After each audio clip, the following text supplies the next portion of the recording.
नमस्कार, the Arvind Tiwari show में आपका स्वागत है। आज हम बात करेंगे नगर निगम चुनाव में भारतीय जनता पार्टी की गाइडलाइन, इससे प्रभावित हो रहे मुख्य दावेदार, कांग्रेस की चुनावी रणनीति और महापौर पद के कांग्रेस के उम्मीदवार संजय शुक्ला के नेटवर्क पर। सुनने में यह आ रहा है कि भारतीय जनता पार्टी ये फैसला करने जा रही है कि नगर निगम चुनाव में विधायक और सांसद को उम्मीदवार नहीं बनाया जाएगा। बड़ा ही महत्वपूर्ण निर्णय है यदि ऐसा होता है तो। आज तक जो खबर, इस समय तक हमें जो खबर मिल रही है उसके मुताबिक भारतीय जनता पार्टी अपने विधायकों और सांसदों को नगर निगम चुनाव में मेयर पद का उम्मीदवार बनाने से परहेज करेगी। अब यदि ऐसा हो जाता है तो फिर महापौर पद के सबसे मजबूत दावेदार माने जा रहे विधायक रमेश मेंदोला स्वतः ही दौड़ से बाहर हो जाएंगे।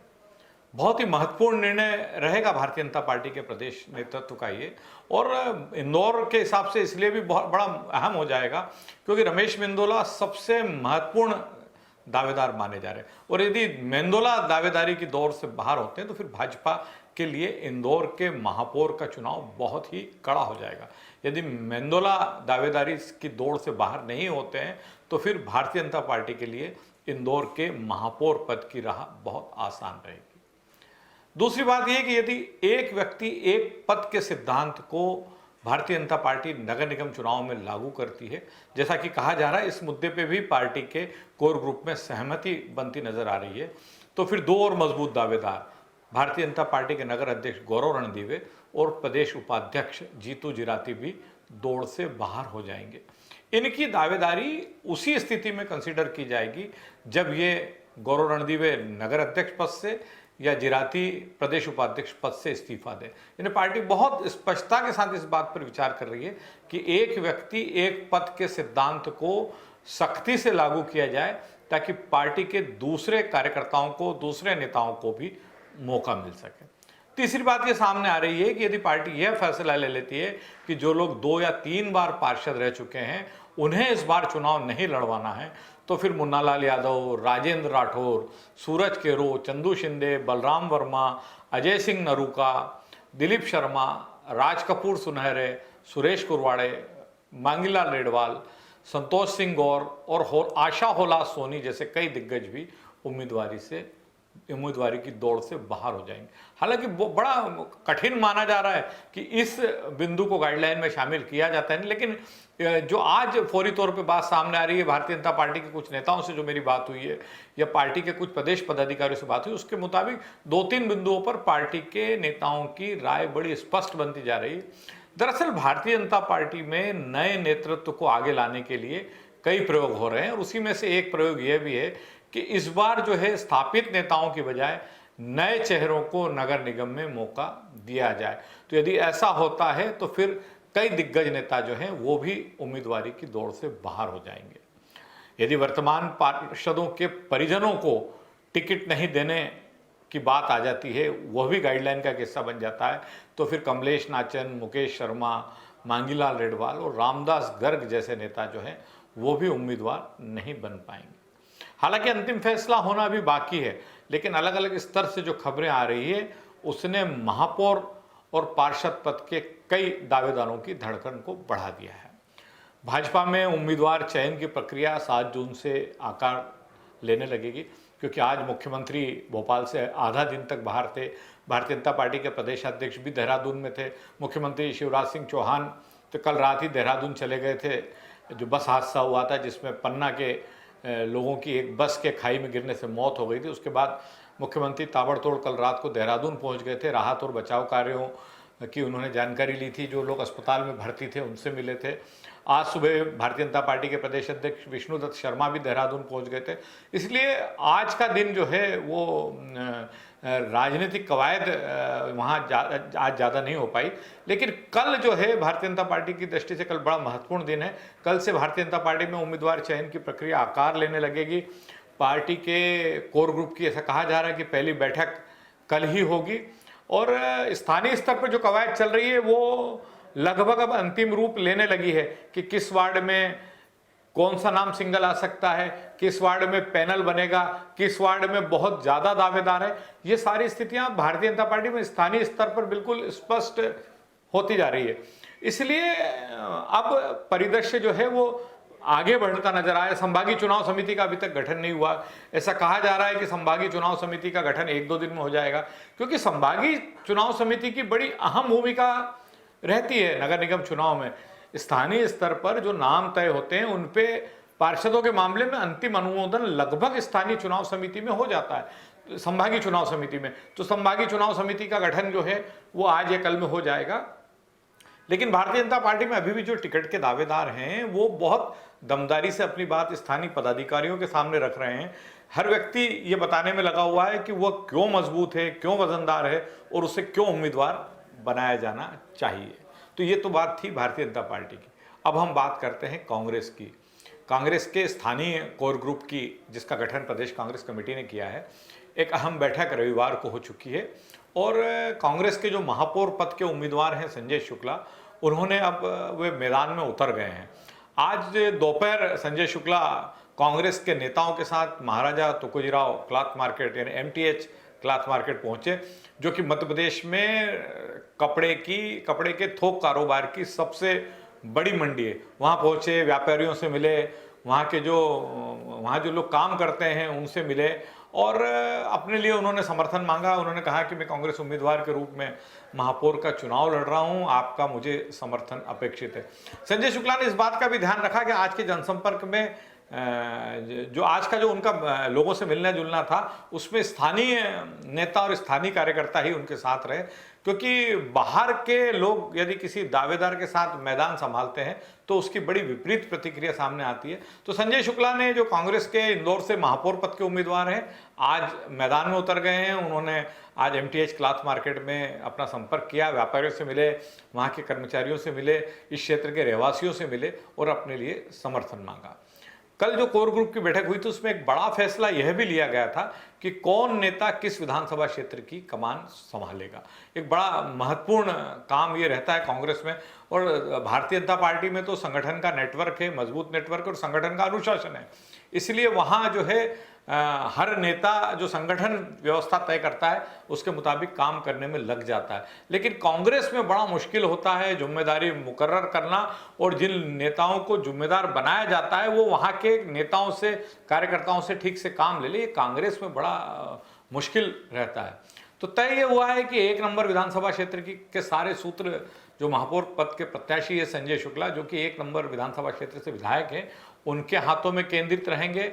उनकी मदद के लिए वार्डवार 17 प्रभारी बनाए गए। दरअसल 17 वार्ड हैं विधानसभा क्षेत्र क्रमांक 1 में, तो 17 प्रभारी बना दिए गए हैं जो कि संजय शुक्ला की मदद करेंगे, संजय शुक्ला को जो मैदानी फीडबैक है उससे अवगत कराएंगे। 2 नंबर विधानसभा क्षेत्र जो है वो भी बड़ा महत्वपूर्ण है इस चुनाव में, क्योंकि यहाँ 2 नंबर विधानसभा क्षेत्र में पिछले 3-4 चुनाव से मैं देख रहा हूँ कि भारतीय जनता पार्टी को बड़ी अच्छी समर्थन मिलता है, बड़ी अच्छी बढ़त मिलती है। लेकिन यहाँ पर कांग्रेस का एक परंपरागत वोट बैंक भी है। कांग्रेस में चाहे डॉक्टर रेखा गांधी चुनाव लड़ी हों, अजय राठौर चुनाव लड़े हों, या मोहन सेंगर चुनाव लड़े हों, या सुरेश सेठ चुनाव लड़े हों, कांग्रेस का एक वोट बैंक है यहाँ पे, और वो आज से नहीं है, मिलों के जमाने से, जो कि कांग्रेस को समर्थन करता है। इसलिए कांग्रेस ने इस बार अपना फोकस 2 नंबर विधानसभा क्षेत्र पर भी केंद्रित किया है। यहाँ प्रदेश कांग्रेस के सचिव राजेश चोकसे, और इस विधानसभा क्षेत्र से जो कांग्रेस के टिकट के दावेदार माने जा रहे हैं, चिंटू चोकसे को कमान सौंपी गई है। चिंटू जो हैं वो वार्ड 21 से पार्षद का चुनाव भी लड़ेंगे। ये दोनों नेताओं को सारे सूत्र को एक माला में पिरोने की जिम्मेदारी सौंपी गई है, और कोशिश कांग्रेस की है कि इस बार जो है इस विधानसभा क्षेत्र में जो है अच्छा समर्थन कांग्रेस को मिले, महापौर पद के उम्मीदवार को अच्छा समर्थन मिले, पार्षदों में जो है वो अच्छा समर्थन मिले। तो इसलिए कांग्रेस यहाँ पर भी जो है सब लोगों को साथ कर चलने के लिए बढ़ रही है, और इसीलिए राजेश चोकसे को यहाँ चिंटू चोकसे के साथ प्रभारी बनाया गया है। राजेश चोकसे कांग्रेस में उन नेताओं में माने जाते हैं जो अच्छा समन्वय स्थापित कर लेते हैं, कार्यकर्ताओं को, नेताओं को साथ लेते हैं और उनको साथ लेकर काम करने का मादा रखते हैं। 3 नंबर विधानसभा क्षेत्र कांग्रेस के लिए जरूर थोड़ी परेशानी का कारण है, क्योंकि यहाँ पर जोशी परिवार के दोनों क्षत्रपों, पूर्व विधायक अश्विन जोशी और लोकसभा क्षेत्र के पूर्व युवक कांग्रेस अध्यक्ष यानी महेश जोशी के बेटे पिंटू जोशी में पटरी नहीं बैठ रही है। हालांकि कल जो कोर ग्रुप की बैठक हुई थी उसमें अश्विन जोशी मौजूद थे, पिंटू जोशी तो मौजूद नहीं थे, क्योंकि इसके पहले एक जो बैठक हुई थी उसमें दोनों की मौजूदगी के चलते बड़ा विवाद हुआ था और कांग्रेस के नेताओं को दोनों को समझाना पड़ा था। तो बहरहाल अभी की स्थिति में दोनों को यहाँ प्रभारी बना दिया गया है। दोनों में भले ही पटरी नहीं बैठ रही, लेकिन दोनों को प्रभारी बनाया गया है और पार्टी की उम्मीद है, पार्टी के वरिष्ठ नेता दोनों को समझा रहे हैं कि आपके आपसी मतभेद विवाद अपनी जगह हो सकते हैं, लेकिन इस समय कांग्रेस को मजबूत करने में आप दोनों मदद करिए। तो इन दोनों नेताओं को यहाँ का प्रभारी बनाया गया है। 4 नंबर में कांग्रेस की हालत बहुत खराब है। यहाँ पर कांग्रेस लगातार कई चुनाव से हार रही है और नगर निगम के चुनाव में भी कांग्रेस को कोई विशेष समर्थन इस विधानसभा क्षेत्र से नहीं मिल पाता है। गोलू अग्निहोत्री बड़ी मुश्किल से यहाँ काम करने के लिए तैयार हो गए। मतलब यूं कहा जाए कि गोलू अग्निहोत्री की 4 नंबर विधानसभा क्षेत्र में कल से एंट्री हो गई है। उनके सक्रिय होने का फायदा कांग्रेस को तो मिलेगा, लेकिन संजय शुक्ला जो महापौर पद के उम्मीदवार हैं उनके साथ गोलू कितना तालमेल जमा पाते हैं ये देखना बाकी है अभी, क्योंकि 2 बार ऐसा हुआ है 2013 में और 2018 में कि जब गोलू अग्निहोत्री कांग्रेस के अधिकृत उम्मीदवार विधानसभा क्षेत्र क्रमांक 1 से घोषित कर दिए गए थे, लेकिन इसके बावजूद एक बार उनका टिकट कटा और दीपू यादव को टिकट मिला, दूसरी बार उनका टिकट कटा और संजय शुक्ला को टिकट मिला। तो इसलिए गोलू अग्निहोत्री और संजय शुक्ला की कितनी पटरी बैठ पाती है देखना भी बाकी है, लेकिन गोलू अग्निहोत्री ने इस विधानसभा क्षेत्र में अपनी आमद दर्ज करा दी है। इसका एक फायदा गोलू अग्निहोत्री को आने वाले विधानसभा चुनाव में मिल सकता है, क्योंकि ऐसा कहा जा रहा है कि कांग्रेस का प्रदेश नेतृत्व इस बार 4 नंबर विधानसभा क्षेत्र में गोलू अग्निहोत्री को मैदान में लाना चाहता है। यहाँ पर विधानसभा चुनाव हारे हुए सुरजीत चड्ढा और सुरेश मिंडा के साथ ही पार्टी के ने एक पुराने नेता गिरधर नागर को भी पर भी भरोसा किया और इन चारों नेताओं को इस विधानसभा क्षेत्र में प्रभारी की भूमिका दी गई है। 5 नंबर क्षेत्र में भी बड़ी विवाद की स्थिति थी। कैसे पटरी बैठाई जाए नेताओं के बीच में, बड़ी मशक्कत करना पड़ी कोर ग्रुप को। फिर लेकिन तय हुआ अंततः कि सत्यनारायण पटेल को के कंधों पर सारा भार रखा जाए और उनके साथ अमन बजाज और स्वप्निल कोठारी को जिम्मेदारी सौंपी जाए। यहाँ भी सत्यनारायण पटेल और स्वप्निल कोठारी की पटरी बैठ नहीं रही थी, क्योंकि सत्यनारायण पटेल पिछला विधानसभा चुनाव बहुत कम मार्जिन से हारे। वे पार्टी के राष्ट्रीय सचिव हैं और प्रियंका गांधी के बड़े विश्वस्त नेताओं में हैं। तो ऐसा माना जा रहा है कि आने वाला विधानसभा चुनाव भी यहाँ से सत्यनारायण पटेल लड़ेंगे। लेकिन दूसरी ओर स्वप्निल कोठारी के तार भी कहीं ना कहीं दिल्ली दरबार से जुड़े हुए हैं। वे लंबे समय से रायबरेली के जो बच्चे हैं, जो इनके लिए प्रियंका गांधी अनुशंसा करती है, राहुल गांधी अनुशंसा करते हैं, उन्हें जो है वो उच्च शिक्षा के मामले में मदद करते हैं, उन्हें अच्छे कोर्सेज में एडमिशन दिलाने में मदद करते हैं। तो उनके भी संबंध दिल्ली दरबार से।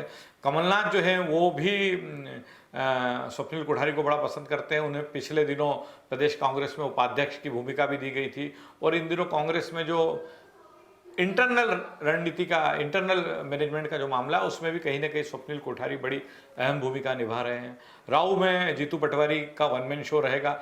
वैसे भी जीतू पटवारी को अपने विधानसभा क्षेत्र में किसी की दखलंदाजी पसंद नहीं है, इसलिए पार्टी ने वहाँ सारी जिम्मेदारी जीतू पटवारी को सौंपी है। जीतू पटवारी अपने मुताबिक ही वार्डवार प्रभारियों की नियुक्ति करेंगे। तो दोनों स्थितियां हैं। भारतीय जनता पार्टी में कल से उम्मीदवार चयन की प्रक्रिया अंतिम रूप लेने लगेगी। कांग्रेस में आज से संजय शुक्ला जो महापौर पद के कांग्रेस के प्रत्याशी हैं वो मैदान संभाल चुके हैं। उन्होंने आज कपड़ा बाजार में लोगों से मुलाकात की। कांग्रेस ने विधानसभा क्षेत्रवार प्रभारी नियुक्त कर दिए हैं। तो दोनों पार्टियां चुनावी रण को अपने पक्ष में करने के लिए अभी से पूरी ताकत से जुट गई है। भारतीय जनता पार्टी के पास संगठन का मजबूत नेटवर्क है जिसका फायदा उन्हें मिल रहा है। कांग्रेस में बड़े नेताओं को चुनावी रणनीति में इन्वॉल्व कर इस बात की कोशिश की जा रही है कि जिन नेताओं का कार्यकर्ताओं से और नेताओं से बेहतर संबंध है, अच्छा तालमेल है, उन्हें मौका दिया जाए। आज बस इतना ही। कल फिर मिलेंगे नई जानकारी, नई सूचना और नए मुद्दों के साथ। नमस्कार।